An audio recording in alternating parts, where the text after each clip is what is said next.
Alex Pereira. I've heard 5 interviews Alex Pereira has done. I could quote all 5 of them for you. And one of them, he actually didn't say a word. One of them, he was actually on a skateboard.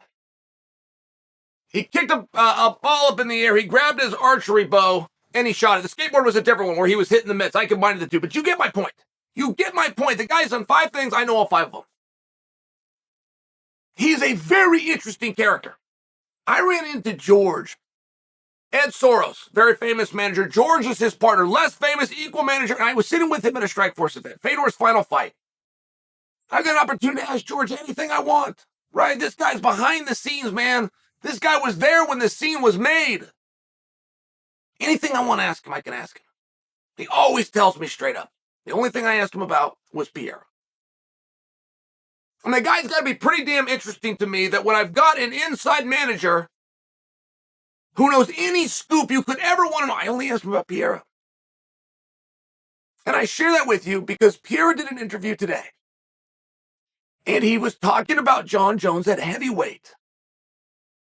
He said that Jon Jones is going to win at heavyweight. And he said that Francis Ngannou versus Tyson Fury is suicide.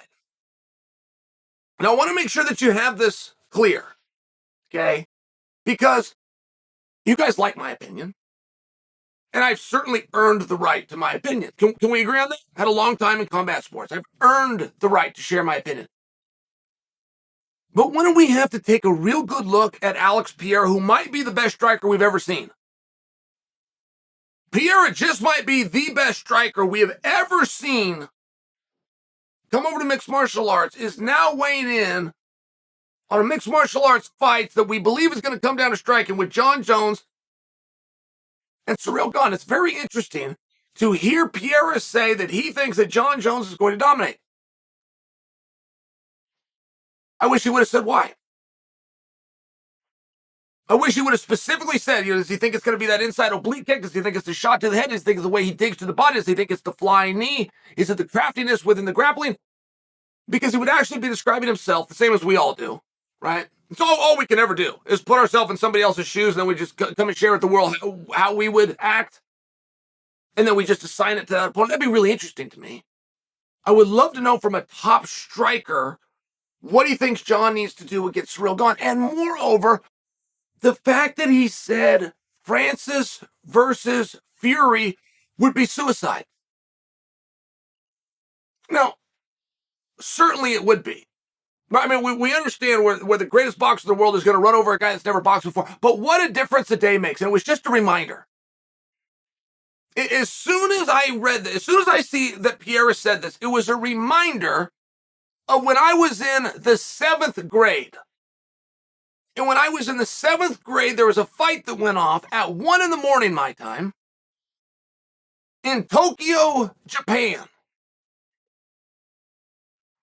where a young, chubby man named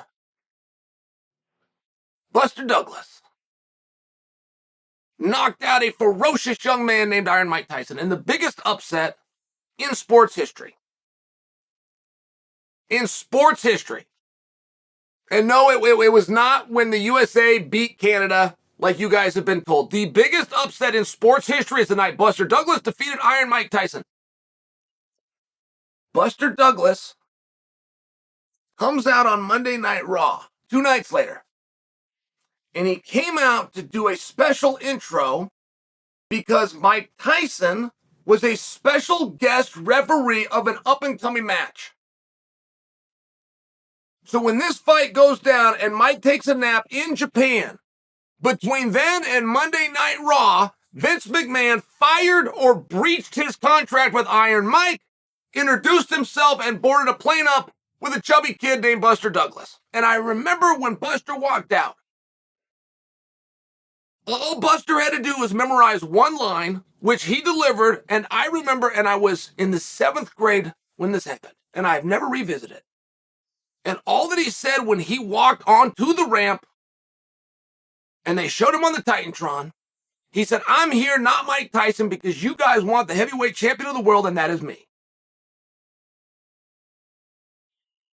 And he's right. It would have been weird. The whole reason that Mike Tyson was going to be the special guest referee is because he was the heavyweight champion of the world, not because he was Mike Tyson or that he was the youngest champion ever, that he was Diet Pepsi commercials or he was beating up Robin Givens. None of those things that he thought made him Mike mattered. None of them. The only part that mattered is that he was the champion of the world. And as soon as he wasn't, they brought in the guy who was. I don't think anybody did anything wrong. I don't even think anybody did anything surprising. I think that sounds the way we would predict it would go. I think that sounds like any other script where somebody had the power of the pen, the power of the eraser. I think it's the same way that you would have written it. I bring this to you because if you got a phone call, you're a very powerful promoter. You're respected within an industry that we're all going to pretend that we're competing for, but we know we're not. We know that you're the king. We pretend we compete while we know that you're the king. If you get a phone call and he says, hey, look, got an opportunity. I'm going to make this fight. I'm going to do this Francis versus Fury thing. We're going to make up the rules and we're going to do it. I really just wanted to run that past you first. How's that sound? What would you do if the king on the other side of the phone said, it sounds fine, but why don't you do Jones instead? The guy says, excuse me? Say, everything that you just called for, the date, the plans, and you're going to make up everything that you just said. Instead of using Francis, why don't you use Jon Jones instead? Oh my God, you would let me? Sure. I had no idea you would let me. Well, you never asked. Would you like to use Jones? Use Jones instead. What if the voice said that?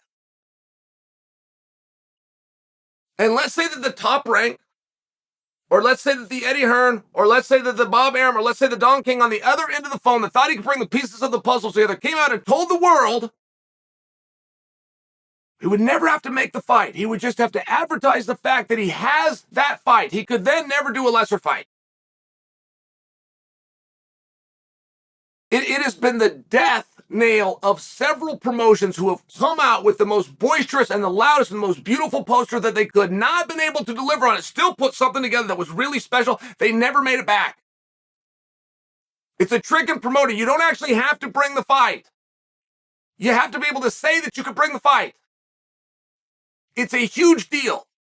If you wanted to chomp Francis off at the knees, and I don't know why anybody would want to do that. I'm just sharing for you if they wanted to. All they would have to do is offer the current champion. Believe me, when I was a 7th grader in Miss Eiler's class, I did not know what a Buster Douglas was. I am not positive I could pick him out of a lineup right now to this day, and I'm not attempting to be funny. But when Vince pulled Iron Mike, who had the golden tooth, was on the Diet Pepsi commercials and was slapping Robin Givens around, I mean, a very well-known figure, when Vince pulled him to stick chubby Douglas in there, but Douglas had the belt, it seemed right to me. Like as a 13-year-old kid, when I called my buddy Justin on the phone, hey, you watching this? They're going to put Buster Douglas in instead of Mike Tyson. He's like, well, of course they are. He knocked out Mike Tyson in Tokyo last Saturday. It just felt right. And I'm just sharing for you guys. I'm just sharing. What would you do? What would you do if you had a magic wand? Here's your options. You can see Francis versus Tyson, or you can see Jon Jones versus Tyson. Or you could see Surreal versus Tyson. I don't think that you're going to demand Francis versus Tyson. I think you're going to demand that Tyson take on the heavyweight champion. That's what I think. That's what I'm challenging. That's what I'm suggesting for you now. Pierre doesn't think that it'll be a very competitive match. What do you guys think?